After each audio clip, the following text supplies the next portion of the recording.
Olá, queridos irmãos, glorificado seja o nome do Pai, do Filho e do Espírito Santo para todos sempre.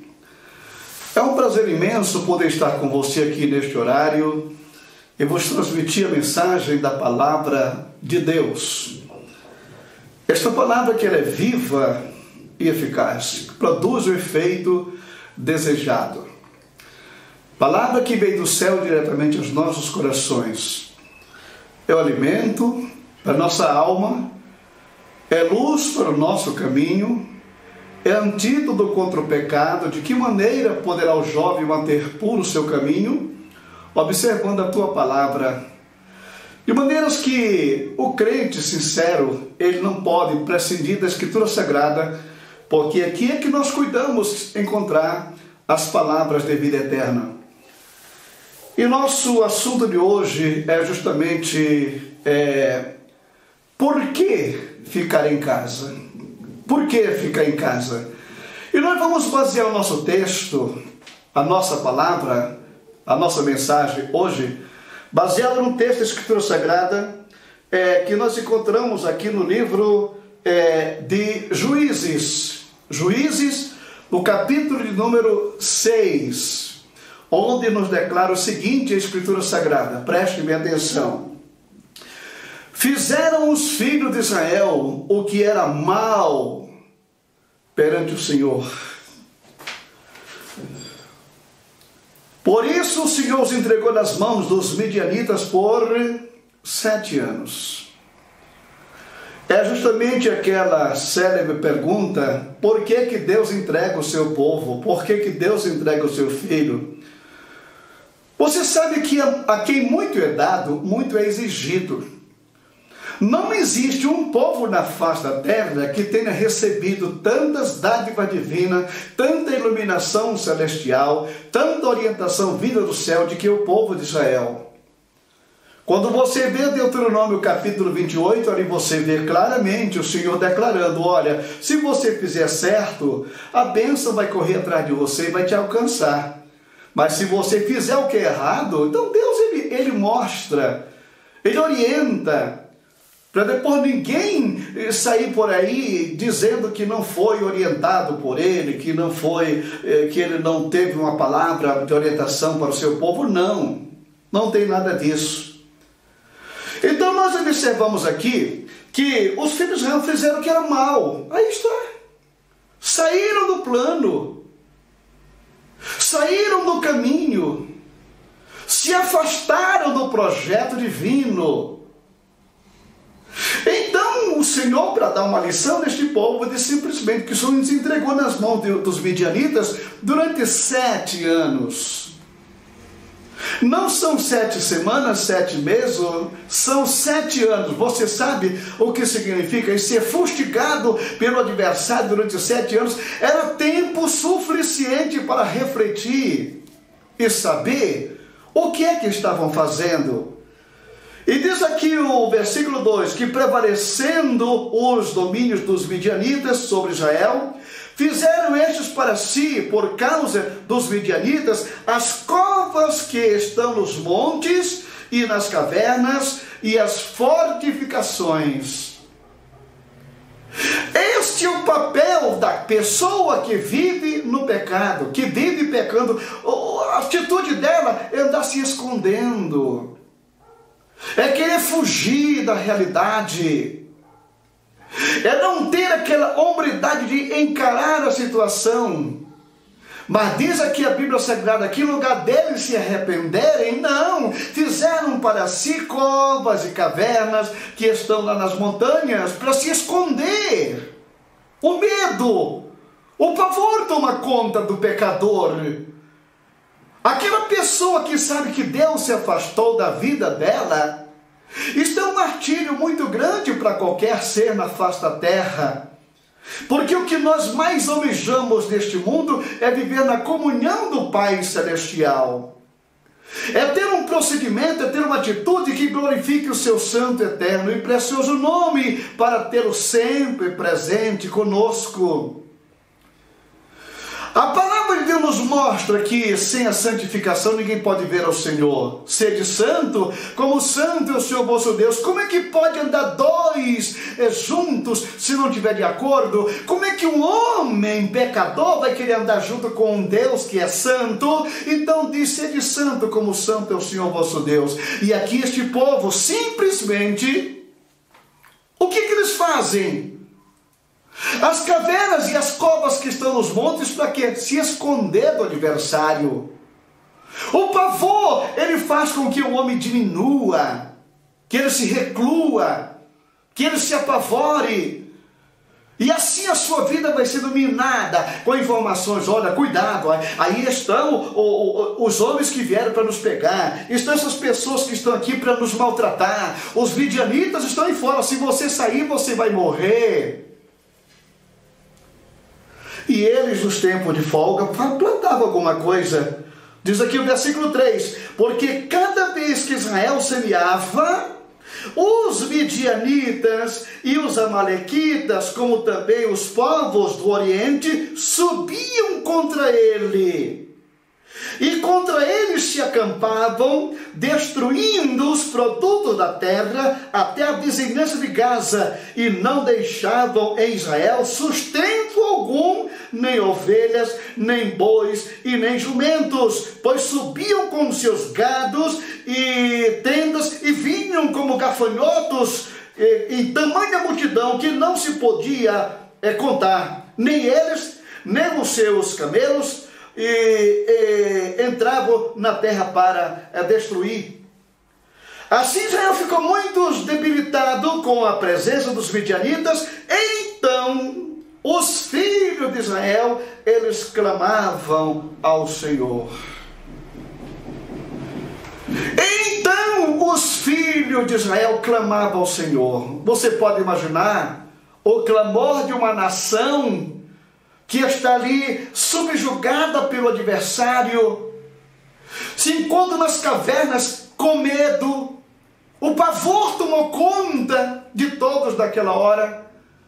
Aquele pai de família, o que ele podia dizer para o filho? Aquele filho, naturalmente, pedindo: pai, eu quero um pedaço de pão. Você pode calcular que situação trágica essa que o povo de Israel viveu aqui nesse tempo, viveu aqui nessa época. Era realmente uma situação calamitosa, porque o adversário era implacável, era meter a cara fora e com toda certeza seriam aniquilados. Porém, o que acontecia? Quantas pessoas morreram nas cavernas com fome porque não tinham o que comer? Calcule isso durante 7 longos anos. No tempo do profeta Eliseu, você está lembrado? Quando Ben-Hadad, o rei da Síria, ele veio e sitiou Samaria durante 3 longos anos. A mortandade que houve na cidade, quantas pessoas morreram. A prática do canibalismo era terrível, mulher comendo filho uma da outra. Não tinha o que comer, não existia. A multidão de mortos ali era coisa incrível, como diz ali o texto bíblico. Então, irmãos queridos, esta era a situação aqui nesta época, durante 7 anos, plantar e não poder colher, porque o adversário vinha e arrasava com tudo, destruía toda a plantação, não deixava nada, absolutamente nada, até que chegou a hora em que eles começaram a clamar ao Senhor. Começaram a clamar a Deus. Finalmente se lembraram que eles tinham um Deus que podia livrá-los, um Deus que podia salvá-los, um Deus que podia abrir uma porta para que eles pudessem sair. E essa situação do povo de Israel perdurou, mas diz aqui a Bíblia que finalmente eles encontraram o caminho. É o caminho que nós precisamos encontrar nos momentos de aflições.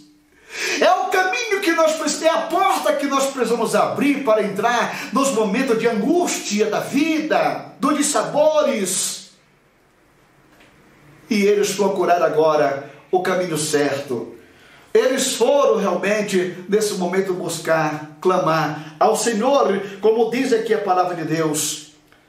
E diz aqui o versículo 7, que tendo os filhos de Israel clamado, o Senhor, por causa dos midianitas, o Senhor lhes enviou um profeta, que ele disse: assim diz o Senhor Deus de Israel, eu é que vos fiz subir do Egito e vos tirei da casa da servidão, e vos livrei da mão dos egípcios e da mão de todos quantos vos oprimiam, e os expulsei de diante de vós, dei a sua terra, e disse: eu sou o Senhor vosso Deus, não temais os deuses dos amorreus, em cuja terra habitais, contudo, não destes ouvido à minha voz.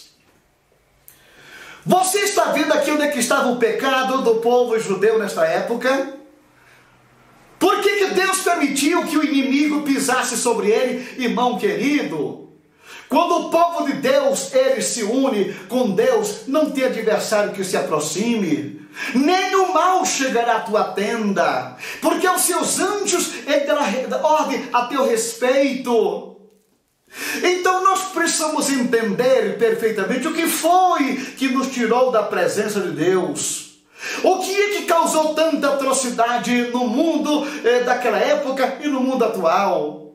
Então Deus está mostrando aqui: eu vos livrei da mão dos egípcios e da mão de todos quantos vos oprimiam, e os expulsei de diante de vós, e vos dei a terra deles. E disse: eu sou o Senhor.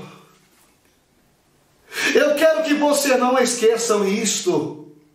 Eu sou o Senhor vosso Deus, não temais os deuses dos amorreus, em cuja terra habitais, contudo, não destes ouvido à minha voz. Idolatria, medo do ídolo que não pode fazer absolutamente nada. Mas o povo havia se afastado de Deus. Irmão querido, quando esta proteção divina, por causa do pecado, permite que o adversário entre, ele é impiedoso. Ele é impiedoso. Nós estamos atravessando um momento na história do mundo, não é na história do Brasil, mas na história do mundo, em que a multidão, que a população, que as nações deste mundo se afastaram da presença de Deus. A confiança deles está no materialismo, está na sua economia, está na sua fortuna, está no seu dinheiro. Para que vale dinheiro uma hora desta, hein? Para que vale essa fortuna no momento deste, hein? Para que vale a opulência das nações quando você observa o que está acontecendo hoje no planeta Terra? Um mundo angustiado, um mundo perturbado, o mundo recluído na caverna da sua casa, não pode sair. Era esta a situação em que vivia o povo de Israel naquela ocasião. Mas Deus, na sua infinita misericórdia, quando eles clamaram, então Deus enviou seu mensageiro e mostrou onde estava o problema. Agora, se você quiser a solução do problema, vocês vão ter que agir. Vocês vão ter que fazer alguma coisa. Foi vocês que procuraram essa situação. Não fui eu que coloquei vocês nessa situação, mas vocês atraíram para si o mal. Esta é a razão pela qual os povos da terra vos pisam, vos machucam, porque vocês tiraram aquele muro de proteção que existia entre Deus e vocês. Então diz aqui o versículo 11: então veio o anjo do Senhor e assentou-se debaixo do carvalho que estava em Ofra, que pertencia a Joás, a Bizerita, e Gideão seu filho estava malhando trigo no lagar para pô-lo a salvo dos midianitas. Irmão querido, eu quando vejo aqui este quadro, eu fico realmente pensando, aquele anjo chegou naquele momento, né? E entrou na cidade, olhou para tudo quanto era lugar, não via uma viva alma na cidade. Era uma cidade fantasma. Cadê um morador daqui? Onde estão as pessoas daqui? Onde é que elas se encontram nesse momento? E diz a Bíblia que o anjo, ele chegou a sentar-se, como diz aqui a palavra de Deus. Então veio o anjo do Senhor e assentou-se debaixo do carvalho que está em Ofra, que pertencia a Joás, a Bezerita. E Gideão, seu filho, estava malhando trigo no lagar para pô-lo a salvo dos midianitas. Lagar não é lugar de se malhar trigo. Lagar é lugar de se amassar uvas para fazer o vinho. Mas a situação era tão drástica naquele momento que aqui está o homem lá dentro do lagar, recolhido, encolhido, mas saiu. Porque dizia naturalmente Gideão: se eu ficar em casa, eu vou morrer. E se eu sair, eu estou sujeito a morrer. Mas pelo menos eu vou morrer tentando fazer alguma coisa para escapar a minha vida, para salvar a minha vida e da minha família. Por que ficar em casa? Naturalmente Gideão disse isso: por que ficar em casa? Se eu permanecer aqui mais alguns dias, nós vamos toda a família morrer. Mas se eu tentar fazer alguma coisa, pelo menos eu vou morrer tentando fazer alguma coisa. E foi justamente o que ele fez. Saiu de casa e foi malhar o seu trigo no lagar, escondido, ali, afastado, com medo dos midianitas. E observe aqui esta cena. Então, o anjo do Senhor lhe apareceu e lhe disse: o Senhor é contigo, homem valente. O Senhor é contigo, homem valente. Naturalmente, Gideão naquele momento olhou para um lado e para o outro. Será que ele está falando comigo? Como? O homem valente? Escondido aqui no lagar, tentando malhar aqui o trigo para salvar a família. Como homem valente? Mas naquele momento o anjo disse, respondeu-lhe Gideão: ai, Senhor meu, se o Senhor é conosco, por que nos sobreveio tudo isto? E que efeito de todas as suas maravilhas que nossos pais contaram, dizendo-nos: não nos fez o Senhor subir do Egito, porém agora o Senhor nos desamparou e nos entregou nas mãos dos midianitas. Veja bem, por que o anjo chamou Gideão naquele momento de homem valente? Por quê? Porque foi o único que ele encontrou fora da caverna, foi o único que ele encontrou fora de casa, foi o único que teve a ousadia de sair para enfrentar a situação, foi o único que não temeu e saiu mesmo para malhar o trigo no lagar, mesmo que fosse no lagar.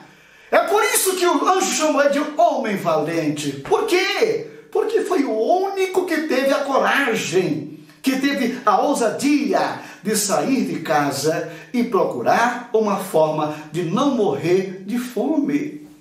Poderia ter morrido de outra coisa, mas de fome, não. Então, nesse momento, Gideão começa a discutir com aquele personagem.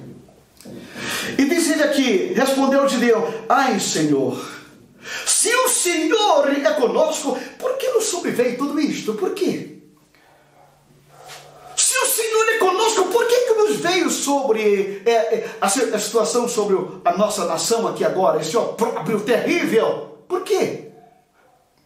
E o que são dos feitos que nossos pais contaram, que o nosso Deus fez? Tirou o povo do Egito, atravessou o Mar Vermelho, sustentou durante 40 anos no deserto e trouxe para a terra prometida. E agora, o que são dos feitos do Senhor para permitir que uma coisa desta aconteça?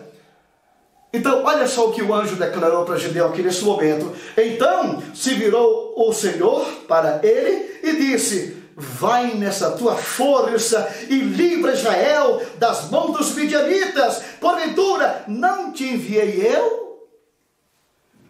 Vai nessa tua força. Eu acho graça quando eu vejo uma atitude dessa, uma posição dessa do anjo, dizer, vai nessa tua força. Naturalmente, Gideão olhou para as pelancas aqui do braço, era só carne e osso, era só pele e osso, 7 anos sem comer direito, 7 anos sem se alimentar, 7 anos sem se fortalecer, 7 anos com medo. E o Senhor chega aqui e diz, vai nessa tua força e livrarás a Israel. Mas que força! Eu sou o único que estou aqui nesse momento do lado de fora. Meus irmãos estão tudo com medo na caverna, ninguém tem força nem para se levantar mais do chão ou do lugar onde eles estão. Porque o pavor tomou conta, o medo tomou conta, as notícias de que o bicho vai te pegar, de que o inimigo vai te cercar, de que o inimigo vai te fuzilar, então fez com que, cadê as forças desse pessoal? E o Senhor disse para Gideão nesse momento, vai nesta tua força e livrarás a Israel. Aí você pergunta nesse momento, que força é esta que o anjo encontrou em Gideão? Hein? Que força foi esta que o anjo encontrou em Gideão? Para dizer, vai nessa tua força. Sabe qual é a força? A força da fé nesse Deus que você sabe que livrou o povo da escravidão, que atravessou o Mar Vermelho, que conduziu o povo, sustentou durante 40 anos. É a força da fé. É a força da confiança, é a força que nos conduz a uma vida de vitória. Esta é a vitória que vence o mundo, que é a vossa fé. É isto que Deus quer da sua igreja, do seu povo, dos seus filhos, exercitar a fé num momento como esse que nós estamos atravessando, exercitar esta confiança de que Deus, Ele está no controle da situação. Deus sabe o que está fazendo. Agora, Ele está esperando, como esperou aqui de Gideão, apenas. Ele chegou lá e sentou debaixo do carvalho, procurou, era uma cidade fantasma, mas ele estava procurando pelo menos uma pessoa. E ele encontrou Gideão. Será que nessa fase que nós estamos atravessando, Deus não está procurando uma pessoa que tenha aquele dom da fé para se colocar na brecha perante esta nação ou perante o mundo? É o que Deus está esperando de mim e de você, da sua igreja, que este povo que se chama pelo meu nome, se humilhar, jejuar e orar e se arrepender dos seus pecados, eu virei e sararei a sua terra. Deus está dizendo para mim, Jorge, vai nessa tua força. Eu sei que você não tem qualquer ingerência política, eu sei que você não tem qualquer ingerência no mundo das finanças, eu sei que você não tem nada disso. Mas você tem algo maior do que qualquer influência neste mundo. Você tem a fé que pode fazer o possível do impossível. A fé que pode fazer com que as coisas aconteçam em lugares que não existe a possibilidade. A fé que pode transformar vidas, transformar pessoas, transformar circunstâncias, transformar situações. É justamente isso que o Senhor quer de mim, de você, irmão querido. Quando eu estou te falando nesta hora, por que ficar em casa? Você pode, nesse momento, estar dentro da sua casa, você pode estar na cozinha, na sala, no quarto, você pode, mas nesse momento Deus quer que você exerça a sua fé. Entra no teu quarto, fecha a tua porta, ora ao teu Deus em secreto, e o teu Deus que te ouve em secreto, Ele vai te responder publicamente. A luta é grande, mas a vitória é maior, porque a nossa força, ela vem do Senhor. Portanto, irmão querido, fiquemos com esta reflexão da palavra de Deus e vamos nos unir em oração. O Brasil precisa que nós intercedamos por ele. As nossas autoridades estão numa situação calamitosa, eles não sabem o que fazer. Infelizmente, tem aqueles que aproveitam esta hora para querer tomar vantagem, porém, nós vamos seguindo a nossa carreira, a nossa vida, aos pés do Senhor, que é dele que nos vem o socorro. Tá bom? Amado Deus e Pai Celestial, muito obrigado pelos teus filhos que estão nesse momento conosco, orando aqui nesta hora, intercedendo por esta nação, pelo nosso país, pelas nossas autoridades. Tu sabes que as nossas autoridades estão num beco sem saída, sem saber o que fazer, sem saber como, por onde começar. Mas eu te peço nesse momento que o Senhor oriente as autoridades para fazer realmente a coisa acontecer. Dê sabedoria ao presidente da República, aos governadores dos estados, aos ministros do governo, ao Supremo Tribunal, à Câmara dos Deputados, ao Senado Federal. Senhor, esses homens são autoridades que o Senhor constituiu sobre esta nação, mas estão aqui nesse momento praticamente como a população no tempo desse teu servo aqui. Senhor Jesus, ajuda-nos, Pai. Assim como Gideão, ele saiu de casa, que nós possamos também entrar em ação em nome do Senhor. Abençoa a nossa família, a nossa casa, a tua obra na face da terra, abençoa a tua igreja, abençoa o teu povo em todo lugar. E nos ajuda, abençoa a minha família e nos guarda dentro da tua potente mão, Senhor. Ajuda-nos e nos ensina a confiar cada vez mais e mais na tua providência. E a graça de nosso Senhor Jesus Cristo, o amor de Deus, nosso Pai, a comunhão e a consolação do Espírito Santo, seja com todo o povo de Deus, agora e sempre. Amém e amém. Que Deus te abençoe ricamente. Amém.